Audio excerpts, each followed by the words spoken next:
May hamon muna si Senador Rodante Marcoleta bago raw siya pumayag sa imbitasyon ni PCG spokesperson for the West Philippine Sea Commodore J. Tariela na sumama sa Maritime Domain Awareness Flight sa Kalayaan Island Group.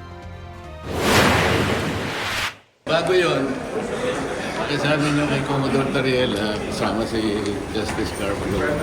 And sino ba yung professor sa UP?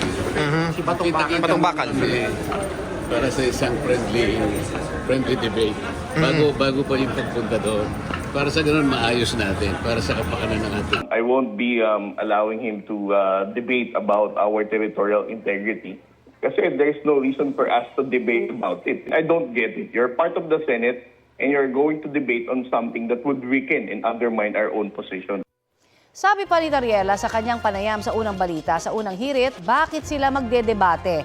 At sa kabilang panig ang ipapaliwanag ni Marcoleta habang sila ang nasa panig ng mga Pilipino. Si retired Supreme Court Associate Justice Antonio Carpio naman payag sa debate.